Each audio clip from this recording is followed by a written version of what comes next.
We have a Good Liars video to run through where they explored a creationism museum, as I think it's important to debunk the kind of anti-science narratives that creationism pushes, as I think science is one of the most important things to defend in the world. So a bit of a change of pace from our interviews and debates, and sure to be a very good one. How old is the Earth? Well, that would be the perspective you'd have to ask. If you're using the Bible as your guideline, certainly we have Genesis chapter 1 that talks about the days of creation. But interesting, when we go to Exodus 20, where we have the 10 Commandments, it says there that God created everything in the universe in 6 days. All right, so we can actually go back into the Old Testament and look at what's called chronogenealogies. Those are the ones where it says so-and-so was sold when his son was born, and he was sold when his son was born. We can actually add up those dates. We get a reliable time span from Adam all the way up to Abraham. After that, God is very explicit about timelines. He tells us exactly how many years the Israel nation was captive in Egypt, exactly how many years this king ruled after this king. We can actually do a mathematical equation. We'll get a reliable time span from Adam all the way up to Jesus.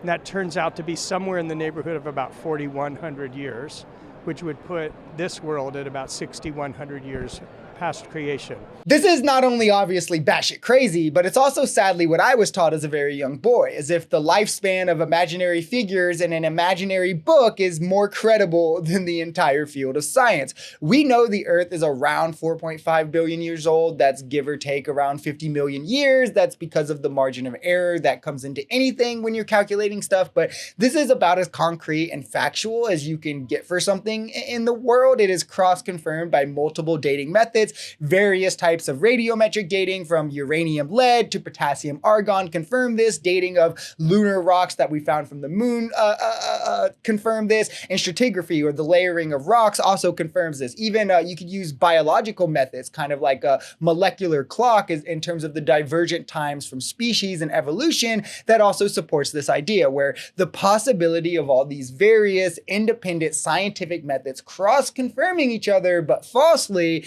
is akin to flipping a coin 50 times and getting heads each one. It's statistically impossible. We rather confidently know both the shape and the age of the Earth. Then when did the dinosaurs go extinct? Because I haven't seen any roaming around today. No, they're not in our zoos, so that is correct.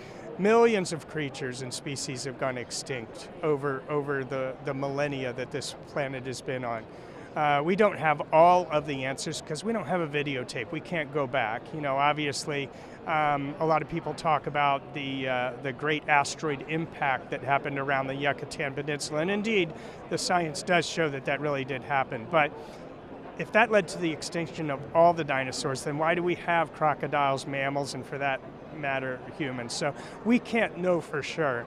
But I will tell you that there are over 1,000 written accounts of man and dinosaur coexisting, men writing about slaying dragons. Humans exist today because of evolution, which is something I'm sure this person would also deny, but the reason the asteroid didn't wipe us out is for the sheer fact that we were not around until 65 million years or so after. Now, I'm not going to pretend to be the chief scientific expert on the asteroid and all of these time periods and stuff, but essentially dinosaurs could not survive the aftermath of the asteroid due to being less adaptable to the quick change that it caused the climate. Both their size and being warm-blooded worked against them in this regard, as well as they didn't have as many food sources with larger bodies and energy necessities to fill. The survivors of this asteroid would be, in terms of mammals, like super small mammals, rodent-like mammals. It would be deep sea life, mainly in underground ecosystems like bacteria and things. You could also think like birds, reptiles. These are the types of things that would have survived. The asteroid was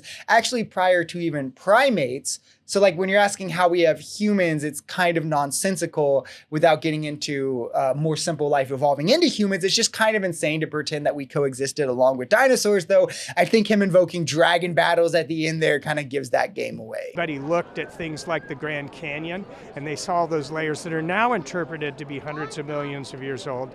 However, at that time, they saw that as a result of the worldwide catastrophic flood of Noah's time. And that's what the evidence really supports. So the Grand Canyon was created by the flood with Noah and his ark?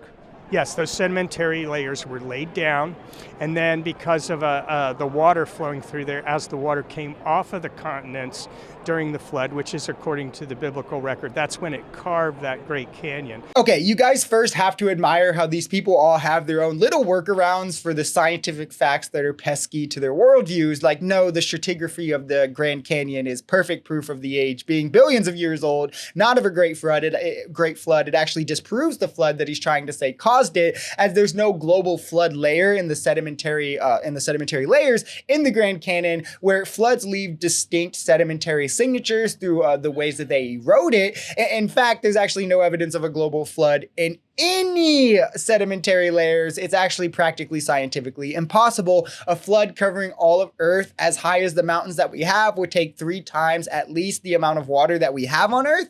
And then let's say miraculously that, it rained for 7 days and 7 nights and that's how we got the water. There's no mechanism to get rid of that much water if it did come. The fossil records also disprove this. I know though, evolution fake, that's what they go to. No, it's not. Maybe we'll do an evolution video soon, but there's no disruption in these fossil records that would signal an extinction period happening 4,000 to 5,000 years ago. No historical records in any culture identify some sort of a disruption. There were local floods, but there's no sign geologically, scientifically, anything historically of a great global flood, which is why I think these debunks are important, because when you buy into creationism, you also have to buy into these other parts of denying science to go along with it. Like, to say the Great Flood happened, you probably have to deny evolution because the fossil records rather indisputably prove that wrong. And evolutionary biology is pivotal to immunology, to like the development of vaccines and things like that, which is why I believe science is worth protesting and protecting, not protesting. That's what the creationists do. And that's why we shouldn't let dogmatic cults try to change our understanding of the world or science, which is something we value for so many things that are pivotal to our existence.